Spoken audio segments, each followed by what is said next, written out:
नमस्कार साथियों, हम आपका अपने YouTube channel UP TET B Ed और सीटेट चैनल पे आपका स्वागत करते हैं। दोस्तों, इस टाइम पे सीटेट का एग्ज़ाम चल रहा है और मैं इसकी अच्छी खासी प्रिपरेशन कर चुका हूँ। मेरे काफ़ी अच्छे मार्क्स भी आ रहे हैं और मैं इसे क्वालिफाई भी कर लूँगा। मैंने बीएड को 2 बार दिया है एंट्रेंस एग्ज़ाम को, और मैंने बड़े ही आसानी के साथ उसको 2 बार क्वालिफाई भी किया है। तो मैं इस बारे में आप लोगों की कुछ हेल्प कर सकता हूँ। जैसे मैंने आज सोचा कि कुछ वीडियो बनाया जाए, तो मैं सीटेट का एक पीडीएफ जो था इसके आपके साथ डिस्कस करना चाहता हूँ। तो थोड़ा सपोर्ट करिएगा फ्रेंड्स। जैसे आप देख सकते हैं कि इसमें टेस्ट को हम शुरू करते हैं और इसमें मैंने 20 क्वेश्चन लिया है। यदि आप 20 में से इसमें 15 से ऊपर कर जाते हैं तो मान के चलिएगा कि आपकी तैयारी काफ़ी अच्छी है, और उससे कम हो रहा है तो थोड़ा आपको और मेहनत करने की आवश्यकता है।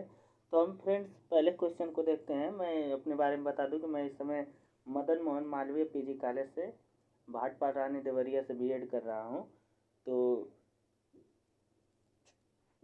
जो काफ़ी अच्छा कॉलेज है। तो आप इस टेस्ट को दीजिए फ्रेंड्स, थोड़ा देखिएगा, हेल्प कीजिएगा। यहाँ पे पहला क्वेश्चन दिया हुआ है कि विकास की दिशा और क्रम हर बच्चे के लिए समान होता है, लेकिन हर बच्चा अपनी गति से विकसित होता है। यह बाल विकास के निम्नलिखित में से किस सिद्धांत को दर्शाता है?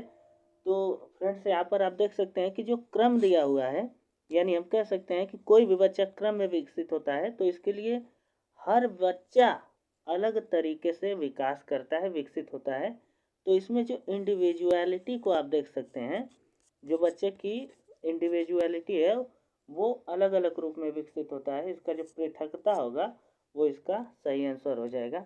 हम लोग नेक्स्ट क्वेश्चन को देखते हैं।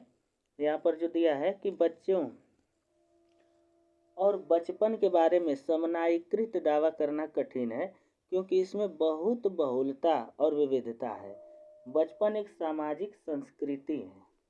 ये तर्क ए था। अब तर्क दूसरा आप सुनिएगा और इसमें सही विकल्प को चुनने का प्रयास कीजिएगा कि संकल्पना है।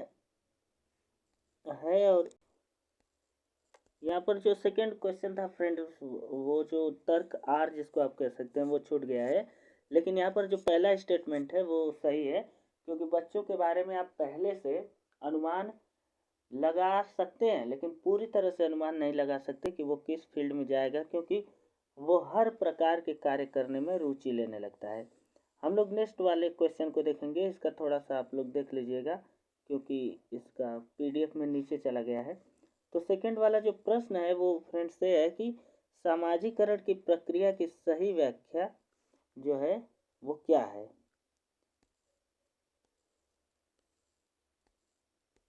तो यहाँ पर हम देख सकते हैं कि जो बच्चे के सामाजिकरण की प्रक्रिया में कौन सा प्रत्यक्ष रूप से सही है। 4 ऑप्शन हमारे सामने है कि बच्चे के संभाव्य गुण, अंतर्निहित शक्तियाँ, आनुवांशिक सामग्रियों के पोषित होने की निश्चित परिणाम है। ये जहाँ पर निश्चित आपको दिख जाएगा वो निगेटिव होता है, रॉन्ग है। अगला है कि बच्चे की सामाजिक परिवेश के द्वारा पूरी तरह बदला जा सकता है। नहीं फ्रेंड्स, किसी को भी पूरी तरह सामाजिक परिवेश से आप नहीं बदल सकते। नेक्स्ट ऑप्शन इसमें दिया है कि बच्चे का विकास सिर्फ उसके भाग्य द्वारा, भाग्य निगेटिव यहाँ पर है, भाग्य के द्वारा नहीं। यहाँ पर आप देख सकते हैं कि बिल्कुल सही जो है, बच्चों का आनुवंशिक और परिवेशीय जो विकास होता है वो परिवेशी और आनुवंशिक कारकों का परस्पर प्रभाव होता है। ये आपका बिल्कुल सही हो जाएगा। नेक्स्ट देखिए, जो पियाजे के विकास का सोपान का सिद्धांत था उसके चरण क्या हैं? तो आप उसने 4 चरण दिए थे। उसमें पूर्व संक्रियात्मक अवस्था को उसने दिया था, और फिर प्री ऑपरेशनल स्टेज थी, ऑपरेशनल स्टेज थी, और एक थी फॉर्मल स्टेज। तो इसमें आप फ्रेंड्स पहले वाले को आप देख सकते हैं कि सेंसरी मोटर स्केल, प्री और औपचारिक, यहाँ पर ये पहले वाले में सब मिल रहा है, तो ये वाला आपका बिल्कुल सही हो जाएगा। नेक्स्ट आप देख सकते हैं पियाजे के सिद्धांत की एक आलोचना है और ये पूछी जाती है। यहाँ पर दिया है, यहाँ पर पियाजे के सिद्धांत की आलोचना इसमें कि मतलब कौन सा कथन उन्होंने गलत कह दिया था, आप यहाँ पर देख सकते हैं। तो पियाजे ने जो संकल्पना दी थी उसमें उन्होंने बताया था कि पियाजे को यह विश्वास नहीं था कि बच्चे बुद्धिमान होते हैं। ऐसा नहीं है, पियाजे ने माना था कि बच्चे बुद्धिमान होते हैं। पियाजे ने पूर्व संक्रियात्मक अवस्था में बच्चों की क्षमताओं को कमतर आंका। ये बात सही है, उन्होंने थोड़ा इनकी क्षमताओं को कम आंका था। कहा था कि वो सोचते हैं उतना ही, लेकिन क्वालिटी नहीं होती। हालांकि बच्चे सीखते रहते हैं जब वो कुछ ना कुछ करते हैं, तो यहाँ पर थोड़ा सा उनका निगेटिव पॉइंट था। अब नेक्स्ट आप देखिए, लॉरेंस कोहलबर्ग के अनुसार बच्चों का नैतिक चिंतन बाह्य पुरस्कार और दंड द्वारा किस स्तर में नियंत्रित होता है। देखिए, जो कोहलबर्ग थे इन्होंने दंड के बारे में कहा था बच्चों को कि शुरुआती दौर में उनको दंड अगर आप देंगे, पुरस्कार देंगे, तो उनका व्यवहार बदलता रहता है। इसको उन्होंने कहा था रिवार्ड एंड पनिशमेंट। तो यहाँ पर जो उत्तर हो जाएगा फ्रेंड्स वो होगा आपका पूर्व पारंपरिक में, क्योंकि इसी में उन्होंने बताया था कोलबर्ग जी ने कि उनकी जो नैतिकता होती है वो दंड और पनिशमेंट और रिवार्ड पर आधारित होती है। अब नेक्स्ट आप देख लीजिए, जीन पियाजे के अनुसार मानव शिशु में कौन सी प्रवृत्तियां और प्रतिक्रियाएं जन्मजात होती हैं। तो जो जीन पियाजे ने कहा था फ्रेंड्स, अनुकूलन तो आप एक से पर्यावरण में जो साम्य धारण करते हैं, स्कीमा जो होता है फ्रेंड्स, वो जो होता है वो प्रतिक्रियाएं हमारी जन्मजात होती हैं, जो धारणा हम लेकर के बैठे होते हैं, उसी को उन्होंने कहा था। अब अगला वाला देख लीजिए, यहाँ से क्वेश्चन जो शुरू हो रहा है वो यहाँ से है, आप देखिएगा। लेव वाइगोत्स्की के अनुसार नए ज्ञान की संरचना किस क्षेत्र में होती है, उस क्षेत्र के बीच में कौन कौन सा शामिल है। लेव वाइगोत्स्की ने जो संरचना के बारे में कहा था उसे उन्होंने ZPD बताया था, जोन ऑफ प्रोक्सिमल डेवलपमेंट। उन्होंने कहा बच्चा जो जान सकता है और जो जानने वाला होता है उसके बीच में जो सामर्थ्य है उसको इंडिकेट इन्होंने इससे किया था कि जो नए ज्ञान की संरचना होती है वो किस क्षेत्र में होती है, तो वो उन्होंने यहाँ पर दिया था। अब नेक्स्ट वाला देखिएगा फ्रेंड्स, इस चैनल को आप लोग सब्सक्राइब कर लीजिएगा यदि आपको ऐसे कुछ वीडियोज मिलते रहेंगे अच्छा से, और एक काफ़ी ऑथेंटिक सोर्स में लेकर के आता हूँ। यहाँ पर देखिए, कक्षा में एक बच्चा अपने सहपाठियों से इस तरह व्यवहार करता है जैसे उससे उसके घर में बर्ताव किया जाता है। यह किसका उदाहरण है। यानी एक बच्चा है, घर में उसके माहौल अच्छे नहीं है तो वो स्कूल में पेंसिल तोड़ देगा, किसी का कुछ छू देगा, मार करेगा, बच्चों से झगड़े करेगा। तो किस पर आधारित होता है, तो फ्रेंड्स वो जो आधारित होता है वो बच्चे के सामाजिक संरचनावाद पर आधारित होता है। यहाँ पर जो समाज में वो देखता है उसी को वो करता है, तो इस पर आधारित है। अब अगला आप देख लीजिए, एक बाल केंद्रित कक्षा में क्या होना चाहिए। देखिए फ्रेंड्स, बाल केंद्रित कक्षा में सोर्स बहुत अच्छे होने चाहिए, ऑथेंटिक होने चाहिए, बच्चों की पहुंच के पास होने चाहिए, लचीलता उसमें होनी चाहिए। तो बहुत से संसाधनों का प्रावधान, लचीलता और समूहीकरण हो। पाठ्य पुस्तक एकमात्र ज्ञान का आधार नहीं, एकमात्र नहीं बस हो सकती है पाठ्य पुस्तक। छात्रों की सक्रिय सहभागिता होनी चाहिए और एक संरचित पाठ्यक्रम और योग्यात्मक आकलन होना चाहिए। तो फ्रेंड्स इसमें जो है कि आप सही मान सकते हैं पहले को, दूसरे को और पहले को, चौथे और तीसरे और चौथे को आप इसमें सही मान सकते हैं। इसमें 5 दिया हुआ है, पहला, दूसरा, चौथा और पांचवा इसमें सही है। नेक्स्ट आप देखिए, हार्वर्ड गार्डनर के सिद्धांत के अनुसार, हार्वर्ड गार्डनर को आप जानते होंगे कि इन्होंने बुद्धि के कुछ सिद्धांत दिए थे। इन्होंने बुद्धि को करीब 8 से 9 प्रकार में बांटा था, जिसमें जैसे वर्बल लिंग्विस्टिक थी, उसमें लॉजिकल मेथड, एथिकल इंटेलिजेंस थी, स्पाटियल इंटेलिजेंस थी, बॉडीली काइनेस्टिक थी, म्यूजिकल थी जो गायक लोगों के पास होती है, और इंटरपर्सनल थी जो दूसरे लोगों के व्यवहार को जान लेता है, इंट्रापर्सनल थी जो कि अपने आप को जान लेता है, और इसमें एक नेचुरलिस्टिक थी जो किसानों के पास होती है। तो उन्होंने जो सिद्धांत दिया था फ्रेंड्स वो बुद्धि के बारे में दिया था। जो तो फ्रेंड्स जो गार्डनर जी ने बताया था उसका उन्होंने बताया था कि प्रत्येक बुद्धि एक दूसरे से स्वतंत्र होती है, स्वतंत्र होकर काम करती है, लेकिन जब यदि आप कुछ नया सोचते हैं तो उसमें कई बुद्धियों का समावेशन होता है और सभी का एक जैविक आधार होता है। नेक्स्ट क्वेश्चन हम देखेंगे फ्रेंड्स, जल्दी जल्दी कर लेते हैं इसको।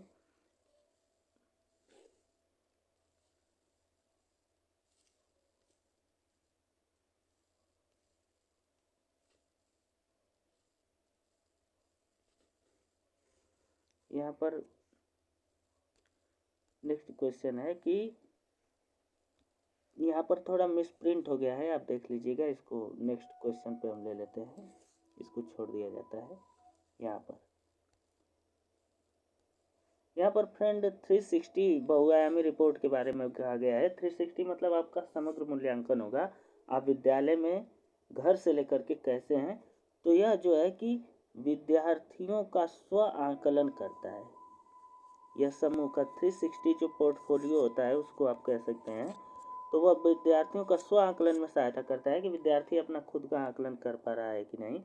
नेक्स्ट हम देखेंगे कि विभिन्न भाषाई पृष्ठभूमि से आने वाले विद्यार्थियों की कक्षा में एक शिक्षिका को क्या करना चाहिए। इसमें विभिन्न मतलब कोई आदिवासी समुदाय से है, कोई गरीब समुदाय से है, तो किसी को क्या करना चाहिए। तो जब विद्यार्थी अपनी मातृभाषा में बात करते हैं तो उन्हें हतोत्साहित निगेटिव वर्ड है, बस इसको इस्तेमाल अपना करें। कक्षा में सम्मान की संस्कृति पैदा करना, जिसमें विद्यार्थियों को अपनी भाषा और बोली के बारे में बात करने को प्रोत्साहित किया जा सके। ये फ्रेंड्स एकदम से सही है, ये वाला इसको आप बिल्कुल नोट कर लीजिए। जो पिछड़े वर्ग से बच्चे आते हैं उनके लिए है क्वेश्चन, हर बार पेपर में पूछा जाता है, मैंने कई पेपर का अवलोकन किया है, तो कह सकते हैं। यहाँ पर आप देख सकते हैं नेक्स्ट क्वेश्चन है कि एक शिक्षिका अपने कक्षा में, थोड़ा सा इसको देख लीजिएगा, एक शिक्षिका अपने कक्षा में रूढ़िवादिता में लचीलेपन को कैसे बढ़ावा दे सकती है। तो लचीलेपन को बढ़ावा देने के लिए फ्रेंड्स क्या कर सकते हैं कि लड़कियों को स्त्रीवादी व लड़कों को पुरुषवादी विशेषताओं में ऐसा नहीं करना है, बिल्कुल नहीं करना है आपको। लड़कों व लड़कियों को अलग अलग अधिकतम कार्य देकर ज़्यादा कार्य नहीं देना है, ये भी निगेटिव हो जाएगा। जेंडर उपयुक्त अपेक्षाएं रखकर लड़कियां भाषा में अच्छा करेंगी, लड़के अलग, ये भी निगेटिव वर्ड है, इसको भी आप इस्तेमाल नहीं करेंगे। यहाँ पर व्यक्तियों को गैर रूढ़िवादी, हाँ देखिए गैर रूढ़िवादी, जैसे लड़का है अगर कोई तो उससे आप कॉलेज में झाड़ू लगवा दीजिए, लड़की है तो उसको आप फील्ड में दौड़ा दीजिए, तो ऐसा कुछ आप करेंगे तो वो रूढ़ियों को तोड़ने वाला होगा। नेक्स्ट क्वेश्चन आप देखेंगे कि अपनी पीढ़ी से पहली बार स्कूल जाने वाले विद्यार्थियों की शिक्षा के लिए एक शिक्षिका को क्या करना चाहिए। कोई नया बच्चा है और पहली बार स्कूल जा रहा है तो शिक्षिका जो है, टीचर है, वो क्या करेगी। तो इसमें असफलता, देखिए असफलता पहले आ गया, बिल्कुल गलत है। इनकी संस्कृति का सम्मान करते हुए इन्हें स्कूल की भाषा व संस्कृति से परिचित करवाना चाहिए, बिल्कुल सही है। इनकी संस्कृति, वो जो भाषा बोले, कक्षा 1 से लेकर के 8 तक की जो भाषा होती है उसको जो भी वो बच्चा बोले, मातृभाषा बोले, उसको हतोत्साहित नहीं करना है, प्रोत्साहित करना है, ये वाला एकदम सही हो जाएगा। नेक्स्ट क्वेश्चन में हम देखेंगे कि फ्रेंड्स इस चैनल को आप सब्सक्राइब कर लीजिएगा, थोड़ा इससे आपका भी बेनिफिट होगा। इससे आप जानते हैं कि हम लोगों की आर्थिक स्थिति भी अच्छी नहीं, इससे हम लोगों का भी बेनिफिट होगा। तो नेक्स्ट क्वेश्चन हम देखते हैं कि विविध प्रकार की सामाजिक, आर्थिक और सांस्कृतिक पृष्ठभूमि के विद्यार्थियों की कक्षा सभी विद्यार्थियों के अधिगात्मक अनुभवों को बढ़ाती है। एक कथन एक है। कथन दो है कि समावेशन से केवल उन्हीं विद्यार्थियों को लाभ होता है जो दृष्टिवादी नहीं, समावेशन से सबको लाभ होता है। ये वाला तो एकदम गलत है, ये आहार वाला गलत है और ये वाला बिल्कुल सही है। अब नेक्स्ट आप देखेंगे क्वेश्चन, इसमें आप लगा देंगे जो ट्रिक है यहाँ पर कि जो ए और आर में से आपका ए सही है और आर गलत है, ये वाला सही हो जाएगा। नेक्स्ट आप देखेंगे क्वेश्चन कि दृष्टिबाधित कोई बच्चा है, यहाँ पर यहाँ से क्वेश्चन शुरू हो रहा है।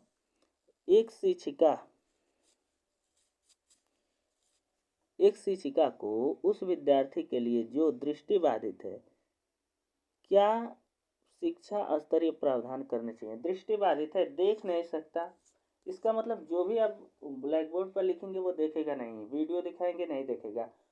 जो दृष्टिबाधित है उसे आप ऑडियो सुनाएंगे, तो इसमें जो ऑडियो से संबंधित होगा हम लोगों का वही क्वेश्चन का आंसर हो जाएगा।